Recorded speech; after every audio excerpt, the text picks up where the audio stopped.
राजधानी दिल्ली के बादली विधानसभा में ऑक्सीजन स्टोरेज टैंकर साइट का मुख्यमंत्री अरविंद केजरीवाल ने दौरा किया। दिल्ली सरकार के कई अधिकारी, उप मुख्यमंत्री और स्वास्थ्य मंत्री भी साथ में मौजूद रहे। दिल्ली में कोविड-19 की लहर से निपटने की तैयारियों की बड़े पैमाने पर शुरुआत हो चुकी है।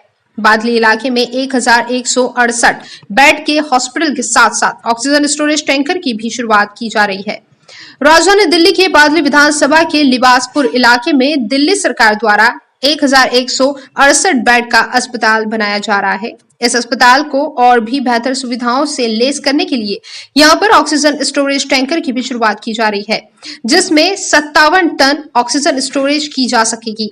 जटाशंकर 13.5 टन ऑक्सीजन जनरेट करेगा और हर रोज 1400 सिलेंडर इस ऑक्सीजन स्टोरेज टैंकर से भरे जा सकेंगे। यानी राजधानी दिल्ली में तीसरी लहर की जो आशंकाएं जताई जा रही है, उससे निपटने के लिए एक बड़े पैमाने पर दिल्ली सरकार की तैयारी कही जा सकती है। आज इसी का दौरा करने के लिए मुख्यमंत्री अरविंद केजरीवाल बादली विधानसभा के निवास पर पहुंचे, जहां उन्होंने सभी अधिकारियों को यह निर्देश दिए कि जल्द से जल्द ऑक्सीजन स्टोरेज टैंक बनाकर तैयार कर दिए जाए, क्योंकि दिल्ली में कोविड-19 की लहर के समय सबसे ज्यादा परेशानी ऑक्सीजन की कमी को लेकर हुई थी और इस बार दिल्ली सरकार किसी भी तरीके की लापरवाही बरतना नहीं चाहती है। इसलिए निर्देश दिए गए हैं कि इस समय से ऑक्सीजन स्टोरेज टैंकर को तैयार किया जाए। इस दौरान अरविंद केजरीवाल के साथ साथ दिल्ली के उप मुख्यमंत्री मनीष सिसोदिया और स्वास्थ्य मंत्री सत्येंद्र जैन के साथ साथ स्थानीय विधायक राजेश यादव भी मौजूद रहे। संजय सिंह, दिल्ली। अगर आती है, भगवान ना करे कि तीसरी लहर कोरोना की आए, लेकिन अगर तीसरी लहर आती है तो उसकी तैयारियां हम पूरी जोर शोर के साथ, पूरी शिद्दत के साथ कर रहे हैं। दूसरी कोरोना की लहर जो आई थी, इसमें सबसे बड़ी दिक्कत आई थी ऑक्सीजन की कमी हो गई थी और ऑक्सीजन की कमी की वजह से कुछ दिनों तक काफ़ी ज़्यादा दिल्ली के लोगों को परेशानी भुगतनी पड़ी थी।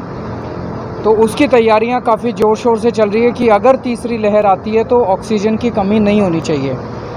तो आज यहाँ पे सिरसपुर में जहाँ हम लोग खड़े हैं, यहाँ पे हमारे पीछे एक तो ये ऑक्सीजन स्टोरेज टैंक 57 टन का बना है। इसी तरह के 2 ऑक्सीजन टैंक और बन चुके हैं, एक बाबा साहब अम्बेडकर हॉस्पिटल में और दूसरा GTB हॉस्पिटल में, DDO हॉस्पिटल में।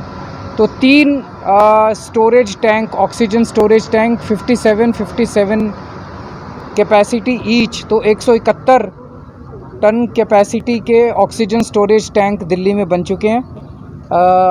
दूसरी चीज़, यहीं पे हमारे पीछे इधर मैदान में ऑक्सीजन जनरेशन प्लांट बनने जा रहे हैं, जिनकी 2 ऑक्सीजन जनरेशन प्लांट होंगे, जिनकी कंबाइंड कैपेसिटी लगभग 13.5 टन होगी।